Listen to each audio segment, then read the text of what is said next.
အဲ့ဒီလူဟာဂျိုသားတယောက်ဖြစ်နေတာကိုသိလိုက်ရလို့ကောင်လေးဟာအယမ်းကြောက်သွားခဲ့တယ်သူဟာကြောက်လန့်တကြားထွက်ပြေးခဲ့ပေမဲ့သူ့အမေရဲ့မျက်လုံးထဲမှာတော့အဲ့ဒီလူဟာတာမန်လူတယောက်ပါပဲဂျိုသားကသူ့ကိုအပျောက်ရှင်းပစ်ဖို့ဆုံးဖြတ်လိုက်တယ်အဲ့ဒီညမှာဂျိုသားဟာကောင်လေးရဲ့အိမ်ထဲကိုတိတ်တဆိတ်ခိုးဝင်လာခဲ့တယ်ကောင်လေးနိုးလာပြီးဂျိုသားရဲ့လက်ကိုအားကုန်ကိုက်ပစ်လိုက်တယ်ဂျိုသားဟာနာကျင်လွန်းလို့အော်ဟစ်မိသွားတယ်ကောင်လေးရဲ့မိဘတွေကတကားကိုလာခောက်ကြတယ်ဂျိုသားကကတင်အောက်မှာအမြန်ပုံးလိုက်တယ်ကတင်အောက်မှာဂျိုသားရှိနေတယ်လို့ကောင်လေးကအော်ပြောပေမဲ့မိဘတွေကသူ့ကိုမယုံကြဘူးသူတို့ကကောင်လေးကိုအခန်းထဲကနေပွေ့ချီသွားကြတယ်ဂျိုသားဟာအယမ်းဒေါသထွက်သွားပြီးကောင်လေးကိုကြည့်ပြီးတော့ချစ်စပွဲအမှုအရာတစ်ခုလုပ်ပြခဲ့တယ်နောက်တစ်နေ့မှာကောင်လေးဟာဆေးရုံကိုသွားခဲ့တယ်ဆရာဝန်ကဂျိုသားဖြစ်နေပြန်တယ်သူကကောင်လေးကိုဒီလျှို့ဝှက်ချက်ကိုထိန်းထားဖို့ချိန်ချောက်ခဲ့ပေမဲ့ကောင်လေးကတော့အယမ်းကြောက်နေခဲ့တယ်သူဟာပြတင်းပေါက်ကိုရိုက်ခွဲပြီးထွက်ပြေးခဲ့တယ်သူကမိဘတွေကိုအကြောင်းစုံပြောပြပေမဲ့သူတို့ကအခုထိမယုံကြသေးဘူးဒါကြောင့်ကောင်လေးကပုံတူပတ်ကြီးတစ်ခုဆွဲလိုက်တယ်ဂျိုသားဟာဒေါသတွေချောင်းချောင်းထွက်သွားတယ်အဲ့ဒီညမှာသူကမတော်တဆမှုဖြစ်အောင်ကောင်လေးရဲ့စပိန်ဘရိတ်ဂျိုးကိုဖျက်ပစ်ခဲ့တယ်နောက်တစ်နေ့မှာကောင်လေးရဲ့အဖေကဆေးရုံကိုအလောတကြီးရောက်လာတယ်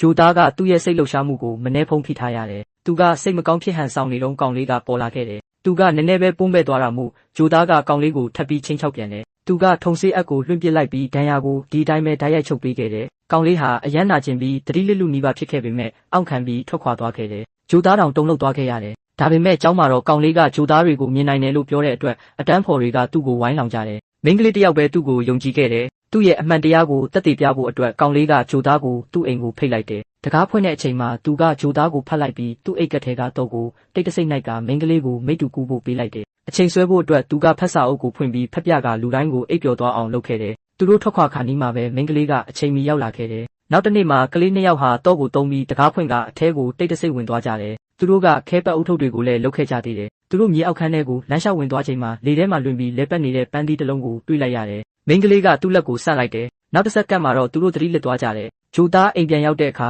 ကလေးတွေငြိမ်ငြိမ်လေးအိပ်ပျော်နေတာကိုတွေ့လိုက်ရတယ်